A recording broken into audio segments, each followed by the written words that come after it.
ऐसा प्रचलन चल गया कि फिर हॉस्टल वगैरह में रविवार को भोजन तो मिलता नहीं शाम को, तो होटल में जाना अनिवार्य है।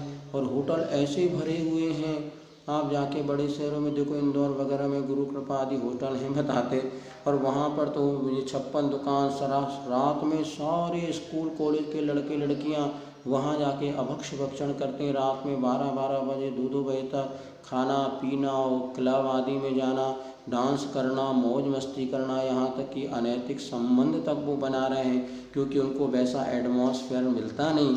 वहाँ पर एक बच्चा संस्कारवान होता है लेकिन 9 बच्चे उसी दिशा वाले होते हैं, तो उस बच्चे की भी दिशा बदलने में वक्त नहीं मिलता। कई बच्चे हमारे पास आए महाराज, प्रायश्चित जब वो जुड़े तो थे पहले संस्कार, अब वहाँ उनकी दिशा महाराज हमें प्रायश्चित दे दो, क्यों हमसे ऐसी ऐसी गलतियाँ हो गई। और सिगरेट आदि पीने की आदत पड़ जाती सर, तो वो छुप छुप करके माता पिता से गलत कहा, फिर वो घर लौट करके आना ही नहीं चाहते। अभी क्या हो रहा है, अभी परीक्षा तैयार चले, सीए वाले हैं, कई बच्चे हैं, एक साल फर्स्ट ग्रुप छूट गया, दूसरा ग्रुप निकल गया, फिर तीसरा छूट गया, ऐसे करते करते 5-5, 7-7, 8-8 साल बाहर निकाल देते हैं और आना नहीं चाहते। और बेटियां वगैरह 8-7 हज़ार रुपये कमाती हैं और वहाँ पे लेकिन रहना चाहती हैं और वो लौट करके आना नहीं चाहती। ये सोचो, यदि वहाँ पर पारिवारिक संस्कार अनुकूल हो तो भेजो, अन्यथा कोई ज़रूरत नहीं है। अंतिम पॉइंट हमने ये कहा था, हमारे दिए हुए संस्कारों को सुरक्षित वहाँ पर रख पाएंगे कि नहीं। अतः सबसे पहले अपने बच्चों को किसी साधुओं के सम्मुख ले जाओ, उनसे कहो महाराज हमारे बच्चा बाहर जा रहा है, इसको नियम दिलाओ। जब हमारे पास कोई बच्चा आता है उनको 6 नियम देते हैं। पहला नियम ये देते हैं, कभी मांसाहार का सेवन नहीं करना, और जिन वस्तुओं में जहाँ होटलों में मांस बनता हो ऐसे होटलों में भी नहीं जाना। जहाँ शराब है, ब्राउन शुगर है, हुक्का लॉन्च आदि नशीली वस्तुओं का सेवन नहीं करना। तीसरा हम बच्चों को नियम देते हैं, मित्र किसे बनाना इसकी सावधानी रखना, क्योंकि पहली बात तो मित्र, किसी ने कहा यदि किसी बच्चे का आप आचरण पता करना चाहते हो उसके मित्रों की खोज करो, क्योंकि जब कभी किसी ने सिगरेट पिलाया होगा तो तुम्हारा कोई शत्रु नहीं, वो पहला मित्र ही होगा, क्योंकि वो मित्र ही हमें पाप की ओर ले जाता है। अर्थात लड़कों और लड़कियों की मित्रता भी सबसे ज़्यादा पतन का कारण बनती है। आज जब बच्चे वहाँ पर पहुँचते स्वतंत्र होते हैं और अपनी पढ़ाई से थोड़ा व्यस्तता होती, फिर क्या करते हैं, क्योंकि विपरीत लिंग के प्रति आकर्षण और विपरीत लिंग के साथ मित्रता करने पर जो आनंद आता है वो उसको वह सब कुछ समझ लेते हैं। और हमने तो देखा एक लड़की के साथ 2 लड़कियां घूम रही हो, बहुत मुश्किल, किंतु एक लड़की अनेक लड़कों के साथ ऐसे दृश्य महानगरों में सहज देखने को मिल जाते हैं, क्योंकि लड़कियां बताती हैं कि लड़कियां लड़कियों की इतनी अच्छे मित्र हैं, जैसे लड़के सहयोग कर देते हैं तो बेटियां और लड़कों से मित्रता करना प्रारंभ कर देती हैं। एक बहुत संस्कारवान बेटी हमारे पास आए, जब भोपाल में आए तो हमने पूछा आप लोग ऐसे मित्र क्यों बनाते हो, उन्होंने ये कहा हमारा लड़कियां उतना सहयोग नहीं करते, और थोड़ी सी तकलीफ हो लड़के को फ़ोन करो वो झट से मोटरसाइकिल लेकर के आ जाता है और हमारी सारी व्यवस्था कर देता है। किंतु इस मित्रता के बदले में उन बेटा बेटियों को क्या चुकाना पड़ता है, फिर वो आपके सामने आकर के कहते भी नहीं हैं। इसीलिए वहाँ पर साथ दूसरा नियम ये देते भैया, तीसरा कि वैसे से लड़के लड़कियां मित्र बने ही नहीं, बनना है तो भाई बहन बने, किंतु भाई बहन बने इस पंचम काल में वो भी संभव नहीं है। फिर भी यदि आप लड़के लड़कियों की मित्रता से दूर बने, लड़कियां लड़कियों को मित्र बनाए, लड़के लड़कों को दोस्त बनाए, और ऐसे अच्छी लड़कियों को दोस्त बनाए जो कि आपके शैक्षिक कैरियर में सहयोगी बने। क्यों?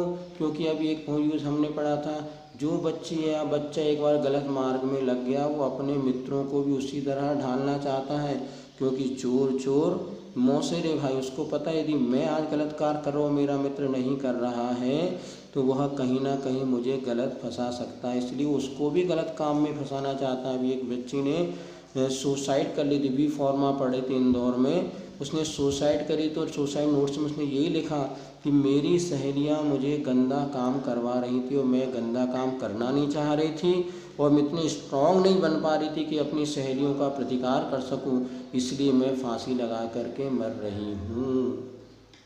अर्थात मित्र बनाते समय बहुत सावधानी रखो। आप इतना जरूर विचार करो कि बच्चा जो बाहर पढ़ रहा है उस बच्चे के मित्र कौन हैं, उस बच्चे की सहेलियां कौन हैं, वो बच्चे किसके साथ उठते बैठते रहते हैं, बच्चे कहाँ खा रहे हैं, उसका मित्र कौन है, इस बात की यदि अच्छे मित्र मिले तो ही आप बच्चों को बाहर भेजो, अन्यथा नहीं भेजो।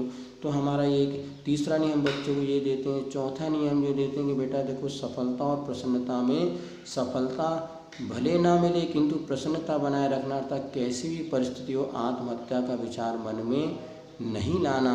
और कम से कम प्रतिदिन एक नमोकार मंत्र की, रोज़ मंदिर जाओ तो बहुत अच्छा, यदि मंदिर नहीं जा पाते तो कम से कम एक नमोकार मंत्र की माला अवश्य फेरना। और यदि इतना करो तो बहुत अच्छा। और अंतिम नियम ये रहता कि अब जिस कुल में हमने जन्म लिया है उस कल में ही अपना, वैसे तो मुनि बनो, आर्यिका बनो कि अपना कल्याण करो, सबसे अच्छा मुनि आर्यिका नहीं बन सकते तो सदग्रस्त बनना, और अपने माता पिता की अनुमति से अपने कुल में विवाह संबंध करना। ये 6 नियम हम बच्चों को देते हैं। हम विश्वास है जो बच्चे ये 6 नियम का पालन कर लेंगे वो दुनिया में कभी भी भटकने वाले नहीं हैं। किंतु बच्चे तो बच्चे होते हैं, महाराज के सामने कई बार हाँ कह कर के वो टाल जाते हैं। फिर भी बहुत से बच्चे ऐसे होते हैं जो कि गुरु के द्वारा लिए हुए संकल्प को अपने जीवन में बहुत अच्छे से पालते हैं, और वे बच्चे आगे जाकर जैसे पुरवावीर भगवान महावीर बना था, वे महावीर भगवान न बन पाए लेकिन एक अच्छे शावक जरूर बन सकते हैं। इसलिए हमारा कहना, बच्चों को बाहर पढ़ने के लिए भेजना मात्र इसलिए मत भेजना कि आपके पास बहुत सारा पैसा है। एक गीत हमने सुना था, काहे पैसे पे इतना गरूर करी है, ये पैसा ही हमको अपनों से दूर करे है। वास्तव में कहीं ऐसा तो नहीं, आपका पैसा ही आपको अपने बच्चों से दूर भेज रहे हैं, इसीलिए क्योंकि आपके पास बहुत पैसा है। पैसे वालों के बच्चे यदि गांव में पढ़ेंगे तो बेइज्जती हो जाएगी। नहीं, अपना बच्चा अपने पास पढ़ना बेइज्जती नहीं है, ये तो बहुत गौरव की बात है। भैया हमने अपने बच्चों को कहीं पर बाहर पढ़ने नहीं भेजा, हमारे 2 ही बच्चे थे, हम तो अपने पास ही उनको रखते हैं। और हमने देखा 2-2, 3-3 दुकानें हैं, फिर भी बच्चे बाहर हैं, दुकान में कोई देखने वाला नहीं है, नौकर नहीं, एक ही बच्चा था उसको ही आपने बाहर भेज दिया। और अपना पारंपरिक व्यापार जो है उसको छोड़ करके बच्चे नौकरी आदि के लिए जाते हैं, तो बिल्कुल अनुचित है। आचार्य हमेशा कहते हैं मालिक नहीं नौकर नहीं मालिक बनो, और बस हमें अपने बच्चों का उज्जवल भविष्य आदि बनाना है। इन 5 बातों का अवश्य ध्यान रखें। बाहर भेजना मना नहीं है, ना हमारा एकांत से बाहर भेजने का बच्चों को निषेध है, किंतु इन 5 तराजू पर बच्चों को तौल लो। यदि वे बच्चे इन सब में अच्छे हैं, आपके संस्कारों को जीवित रख सकते हैं, आवश्यकता वास्तव में है, उनके वहाँ पर परिसर अच्छा है, तो बच्चों को अवश्य भेजें। और गुरुओं के सामने, आर्यिकाओं के सामने या किसी बड़े विद्वान के सामने उनको संकल्प दिलाएं, वे अपने भविष्य को उज्जवल ही बनाएंगे, नैतिक पतन की ओर कभी भी नहीं ले जाएंगे।